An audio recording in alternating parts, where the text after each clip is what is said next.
Greetings and welcome to America in Focus, powered by the Center Square. I am Dan McCaleb, executive editor of the Center Square Newswire service. Joining me today is the Center Square's Washington, D.C. bureau chief, Casey Harper. How are you, Casey? Doing good, Dan. How are you? I am doing well, thank you. We are recording this on Friday, September 22nd. Casey, as Congress debates a new continuing resolution to fund the federal government to keep it open past this month, a lesser reported story in the national media relates to the national debt, which blew past the $33 trillion mark this week. Casey, you've been covering both the debt story and the story about the possibility of a partial government shutdown. Why don't we start with the debt? What does it mean for taxpayers? Yeah, this is definitely has a big impact on taxpayers. With the national debt went well past $33 trillion. I believe it's at $33.4 trillion. This impacts taxpayers in a few ways. I mean, Firstly, we've talked a lot at thecentersquare.com and on this podcast about inflation. And in August, inflation spiked well beyond what was expected. It was 0.6% increase and 0.7% increase for consumer and producer goods, which really ended this steady streak of inflation slowing. Okay, things are getting better. The Fed had raised rates several times, which if anyone's trying to buy a house, you've noticed that. The rates have shot up to, about 7%. But it was the price we had to pay to get inflation down, right? Well, in August, inflation is back up. And if inflation continues at the rate that it was in August, which we don't know if it will, but if it did, then we're going to be in a lot of trouble because those levels in August were pretty much the peak, some of the worst, as bad as the worst of what we saw during the post-COVID or during COVID era inflation spike early in the Biden administration. So, we're poised here to potentially really continue another upward spike of inflation, though a lot of experts say that won't happen, though they didn't think August would be what it was either. So we'll have to wait and see on the kind of bad news there. But how does that tie into the debt? Well, the deficits, which, range from, $1 to $2 trillion lately these years, those are financed by printing money in part. Like that's how they make it work. They print money to offset a lot of this debt spending. And so, of course, increasing the money supply, the money supply is absolutely, it's increased astronomically in the last 5 years or so. Doing that to help offset the debt spending increases inflation, right? So this, not to mention, Dan, you remember we talked about this story and wrote about it earlier this year, but one of the top three credit agencies, international credit agencies, downgraded the U.S.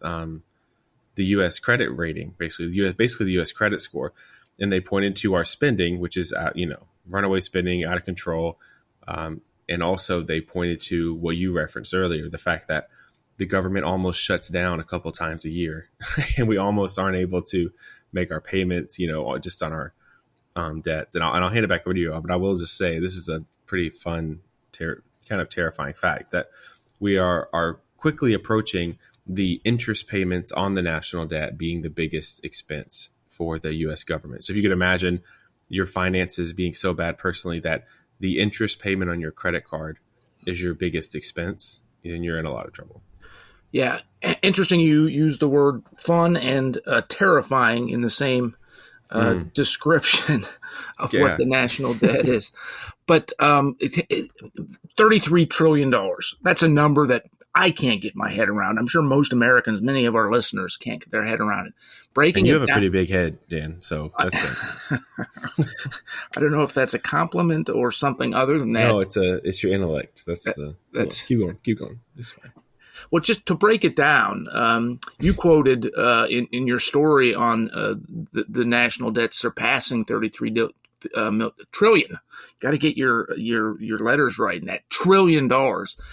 Representative Dan Bishop, a Republican for North Carolina, who broke it down to, if Americans were to pay off that $33 trillion in debt. It's such a large number. It's hard for me to even say that every single family share would be, to pay it down, would be more than $260,000. That's like buying a house just to pay off. Every American family would have to buy or give money for a new house to pay off the national debt. That just, unbelievable.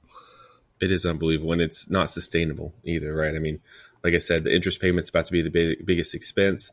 There are several government programs which are on pace to be insolvent. I mean, we really don't have any big plans. Like the highway fund, I believe, is going to be insolvent soon in just a few years, and there's no real plan to do anything about that.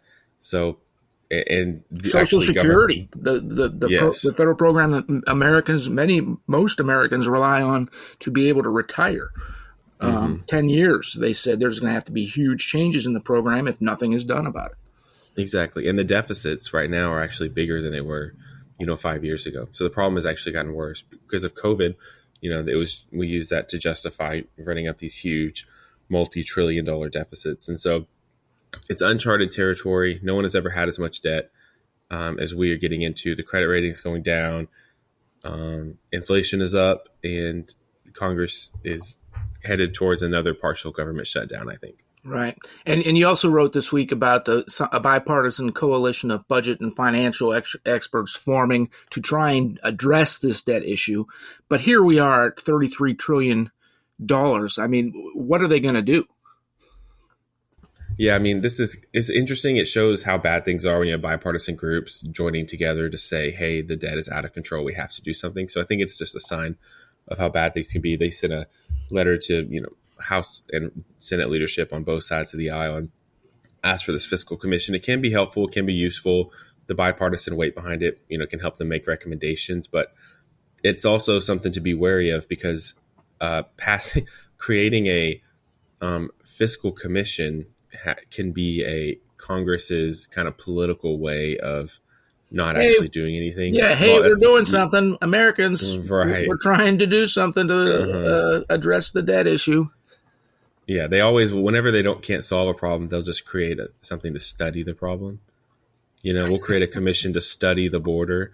We'll create a commission to do something. So, I mean, it's helpful and it's good to have research, but if it's not coupled with action, then it's not very useful. Okay, Casey, in the moments we have left, Congress remains at an impasse on the continuing resolution to keep the government open past September 30th. Just give our listeners a brief update on where we're at with that. Yeah, I mean, this is the most, I think, angry and dysfunctional I have seen the House in a while now.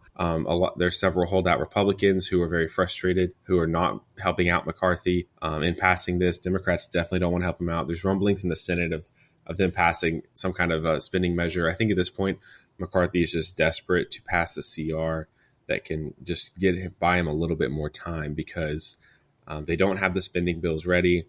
There's not cohesion and unity in the House. I think the White House is seemingly ready to veto something, but if it came down to it, I'm not sure they actually would veto something to shut down the government. So this is the closest we've been to a government shutdown in a while, in my opinion. Listeners can keep up with all facets of this story at thecentersquare.com because Casey Harper will continue to be on top of it. But we are out of time. For Casey Harper, I'm Dan McCaleb. Please subscribe, and thank you for listening.